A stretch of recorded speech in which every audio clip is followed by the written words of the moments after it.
Assalamualaikum warahmatullahi wabarakatuh. Perkenalkan, nama saya Gusna dengan NIM B.21.06.008. Prodi S1 Kebidanan Universitas Mega Buana Palopo. Dosen pengampu Ibu Arini Purnamasari, SST MKes. Di sini saya akan menjelaskan tentang hormon-hormon reproduksi. Yang pertama, kita harus mengetahui apa itu hormon. Hormon berasal dari bahasa Yunani yang berarti merangsang. Hormon atau hormone yang berarti menggerakkan. Hormon adalah bahan organik yang dihasilkan oleh kelenjar endokrin dalam jumlah sedikit yang langsung disekresikan ke darah karena tidak memiliki saluran sendiri. Adapun hormon reproduksi pada pria, yang pertama, hormon gonadotropin.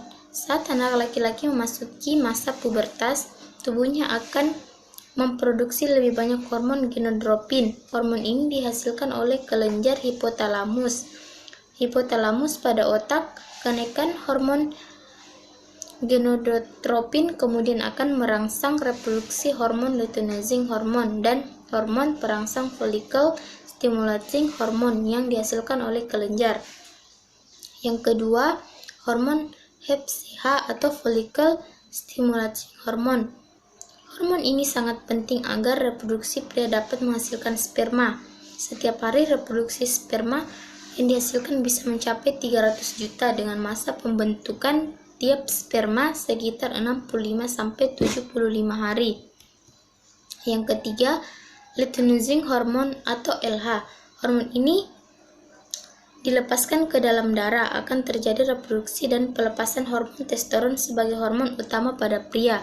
Yang keempat, hormon testosteron pada masa pubertas memicu berbagai perubahan fisik seperti pembesaran testi, rektum, penis semakin memanjang, suara semakin berat, serta tumbuhnya rambut di sekitar alat kelamin seperti wajah dan ketiak. Adapun hormon reproduksi pada wanita, yang pertama, gonadotropin releasing hormone atau GnRH merupakan hormon yang diproduksi oleh hipotalamus di otak. Fungsi GnRH adalah menstimulasi hipofisis anterior untuk memproduksi dan melepaskan hormon gonadotropin, yaitu follicle stimulating hormone FSH, luteinizing hormone atau LH, dan HCG. Yang kedua, follicle stimulating hormone atau FSH merupakan hormon gonadotropin yang diproduksi oleh sel-sel basal hipofisis anterior sebagai respon terhadap GnRH yang berfungsi dalam pertumbuhan dan pematangan granulosa di ovarium wanita. Yang ketiga, human clarionids gonadotropin atau HCG merupakan glikoprotein yang disintesis di sel cystoplasm plasenta. Kadar HCG meningkatkan dalam darah dan urin sebagai setelan implantasi ovarium yang sudah dibuahi. HCG juga berfungsi meningkatkan dan mempertahankan fungsi korpus luteum dalam reproduksi hormon-hormon steroid terutama pada masa kehamilan awal. Yang keempat, luteinizing hormone atau LH. Hormon ini diproduksi di sel-sel kromop hipofisis anterior. Hormon ini bersama FSH berfungsi memicu perkembangan folikel dan menyebabkan ovulasi di pertengahan siklus. Selama fase luteal, LH berfungsi mempertahankan korpus luteum pasca ovulasi. LH terkait pada reseptor membran plasma yang dispesifik dan menstimulasi progesteron oleh sel korpus luteum.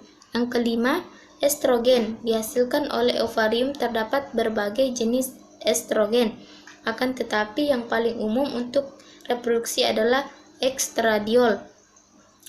Estrogen berguna untuk pembentukan ciri-ciri perkembangan seksual wanita, membentuk ketebalan endometrium saat siklus menstruasi, dan menjaga kualitas cairan serviks dan vagina, membantu mengatur suhu.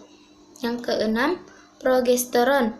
Progesteron diproduksi oleh korpus luteum sebagai diproduksi di kelenjar adrenal dan pada masa kehamilan reproduksi.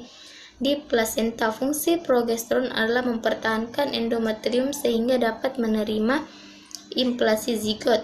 Yang ketujuh, prolaktin. Prolaktin diproduksi di hipofisis anterior. Berfungsi prolaktin adalah memicu produksi dan sekresi air susu oleh kelenjar payudara. Di ovarium, prolaktin ikut mempengaruhi pematangan sel telur dan mempengaruhi fungsi korpus luteum. Pada masa kehamilan, prolaktin diproduksi di plasenta. Prolaktin memiliki efek inhibisi terhadap GnRH hipotalamus sehingga jika kadar berlebihan dapat terjadi gangguan pematangan folikel, gangguan ovulasi dan gangguan menstruasi berupa amenorrhea. Itulah penjelasan dari saya. Kurang dan lebihnya mohon dimaafkan. Assalamualaikum warahmatullahi wabarakatuh.